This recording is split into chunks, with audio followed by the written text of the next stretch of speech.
আসসালামু আলাইকুম প্রিয় শিক্ষার্থীরা। তো এবারের মাধ্যমে তোমাদের জানাবো যে তোমরা যারা 25 সালে এসএসসি পরীক্ষা দিবে তোমাদের জন্য অনেক বড় একটা দুঃসংবাদ।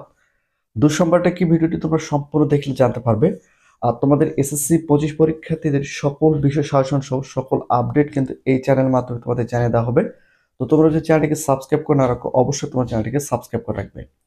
তো বিষয়টা হচ্ছে যে 25 সালে তোমরা যারা এসএসসি পরীক্ষা দেবে তোমাদের যে প্রশ্নপত্র তৈরি করার কার্যক্রম সেটা অলরেডি কমপ্লিট হয়ে গিয়েছে, অর্থাৎ তোমাদের প্রশ্নপত্র তৈরি করা শেষ।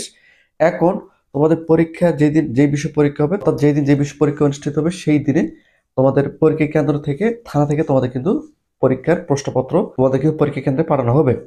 তো তোমাদের জন্য দুঃসংবাদ যেটা সেটা হচ্ছে যে শিক্ষা বোর্ডের একাধিক কর্মকর্তা বলেছেন যে এবারে এসএসসি 25 পরীক্ষার্থীদের প্রশ্ন ফাঁস হওয়ার সম্ভাবনা সবচেয়ে বেশি। এই জন্য এসএসসি 25 পরীক্ষার্থীদের কড়া নিরাপত্তায় কিন্তু পরীক্ষা নেওয়া হবে। কড়া নিরাপত্তা বলতে তাদের প্রশ্নপত্র যেন ফাঁস না হয় এই জন্য কিন্তু শিক্ষা বোর্ডের কর্মকর্তারা এই বিষয়ে কিন্তু সিদ্ধান্ত গ্রহণ করছে। আর বিষয়টা হচ্ছে যে তোমাদের পরীক্ষা ক্ষেত্রে পরীক্ষা কিভাবে হবে সেটা তোমাদের অবশ্যই মাথায় থাকতে হবে, যে যেহেতু এবার পরীক্ষাটা সম্পূর্ণ ভিন্ন রূপে হবে, তোমাদের যে প্রশ্নগুলো আসার কথা ছিল সেই ধরনের প্রশ্ন নাও আসতে পারে। কারণ বিগত সালে আমরা দেখেছি যে অনেক সহজ সহজ প্রশ্ন তৈরি করা হয়েছিল, কিন্তু এবার হয়তো কিছু বোর্ডের কঠিন প্রশ্ন তৈরি হতে পারে, আবার কিছু বোর্ডের নর্মাল প্রশ্ন তৈরি হতে পারে। এবং তোমাদের পরীক্ষা কেন্দ্রে গার্ড কিভাবে দেখবে এই বিষয়টা নিয়ে কিন্তু অনেক শিক্ষার্থী প্রশ্ন করছে। তো তোমাদের পরীক্ষা কেন্দ্রে যদি কক্ষ বড় হয় সেক্ষেত্রে 2 থেকে 3 জন শিক্ষক থাকবে, আর যদি কক্ষ ছোট হয় সেক্ষেত্রে 2 জন শিক্ষক থাকবে।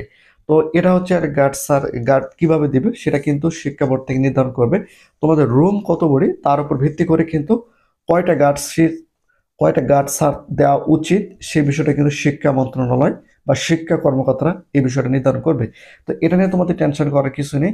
তো যদি তুমি পরীক্ষার প্রিপারেশন ভালো নাও সেক্ষেত্রে তুমি পরীক্ষা ভালো দিতে পারবে।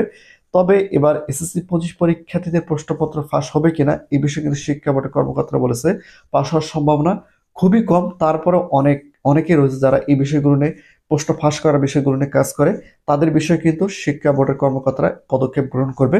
এবং তারা চাচ্ছে যেন এই বছরে যেন কোনো পরীক্ষার প্রশ্ন যেন ফাঁস না হয়। তো আমি তোমাদের যেটা বলবো সেটা হচ্ছে যে তোমাদের পরীক্ষার জন্য ভালো একটা প্রিপারেশন নিতে হবে। তুমি যদি ভালো একটা প্রিপারেশন নাও সেক্ষেত্রে তুমি পরীক্ষায় ভালো একটা রেজাল্ট তৈরি করতে পারবে।